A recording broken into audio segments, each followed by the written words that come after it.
Albert அவர்கள் வந்து ஒரு கேள்வி கேட்டிருக்காங்க. சார், அடி உரமாக சிங்க் சல்ஃபேட் போட்டு நெல் நடவு செய்யலாமா அப்படின்னு மாதிரி கேட்டிருக்காங்க. பொதுவாக வந்து பார்த்திங்கன்னா நெல்லுக்கு வந்து நம்ம ஏற்கனவே நிறைய வீடியோக்கள் போட்டிருக்கோம். சிங்க் சல்ஃபேட் எவ்வளோ தூரம் எல்லா பயிர்களுக்கும் முக்கியம், அந்த மாதிரி நெல்லுக்கு வந்து எவ்வளோ தூரம் போடணும் அப்படின்றத பற்றி நம்ம ஏற்கனவே வீடியோக்கள் நிறைய போடுறோம். குறிப்பாக கரும்புலேருந்து ஆரம்பித்து எல்லா வகையான பயிர்களுக்குமே சிங்க் வந்து ரொம்ப ரொம்ப முக்கியமானது. குறிப்பாக அந்த பயிரினுடைய இலைகளில் வரக்கூடிய இந்த பச்சையத்தை வந்து நிர்ணயிக்கக்கூடிய அல்லது பச்சைய கட்டமைப்புக்கு இந்த சிங்க் வந்து ரொம்ப ரொம்ப முக்கியமான ஒரு நுண்ணூட்ட சத்து. நம்ம நிறைய வீடியோக்களில் பார்த்துருக்கோம். அது மாதிரி நெல் பயிரை பொறுத்த வரைக்கும் அதுலேயுமே வந்து ஆரம்பகால வளர்ச்சி மற்றும் பச்சைய கட்டமைப்பு, அது பச்சையம் வந்து அந்த பச்சை கட்டி வருதுன்னு சொல்லுவோம் இல்லையா, அந்த மாதிரி பச்சைய கட்டமைப்பு. அதுக்கப்புறம் அந்த பச்சைய கட்டமைப்பு உங்களுக்கு இலைகளில் சரியாக இருந்துட்டாலே உங்களுக்கு வந்து நல்ல வேர் வளர்ச்சி கொடுக்க ஆரம்பிச்சிடும். வேர் வளர்ச்சி கொடுத்துட்டாலே ஆட்டோமேட்டிக்காக தூர்கள் கிளைக்க ஆரம்பிச்சிடும்.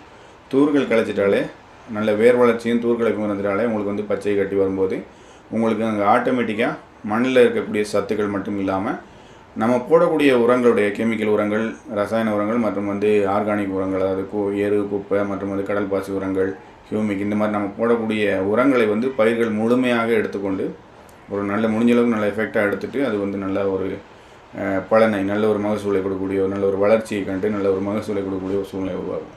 ஸோ வந்து சிங்க் சல்ஃபேட் வந்து நம்ம போடுறதுக்கான காரணமே வந்து அது வந்து பச்சையத்தை வந்து ஏற்படுத்தும். பயிரில் வந்து பொதுவாக வந்து சிங்க் சல்ஃபேட் அப்படின்னு சொல்லும்போது அதில் வந்து சிங்க் இருக்குது ப்ளஸ் சல்ஃபர் இருக்குது.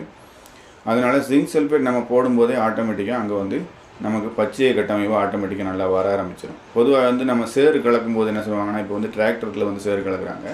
அதனால் அதிகப்படியான அளவுக்கு வந்து சேறு கலக்கப்பட்டுருது. அதன் காரணமாக என்ன ஆகுதுன்னு கேட்டிங்கன்னா, நம்ம வைக்கக்கூடிய நாற்றுக்களுடைய நெல் நாற்றினுடைய வேர்கள் வந்து பிடிக்க முடியாமல் இருக்கும். இதை பற்றி நம்ம ஏற்கனவே நிறைய வீடியோக்கள் போட்டிருக்கோம். அந்த மாதிரி பிடிக்க முடியாமல் நாற்றுக்கள் வந்து வேர் பிடிச்சி வர முடியாத சூழ்நிலை இருக்கிறதுனால அது என்ன ஆகுன்னு கேட்டிங்கன்னா, ஆட்டோமேட்டிக்காக அது வந்து ஒரு நல்ல வேர் வளர்ச்சி கொடுக்க முடியாமல் அல்லது பயிர்கள் வந்து அதன் காரணமாக வந்து கிளச்சி வர முடியாமல் பச்சை கட்ட முடியாமல் இருக்கும்.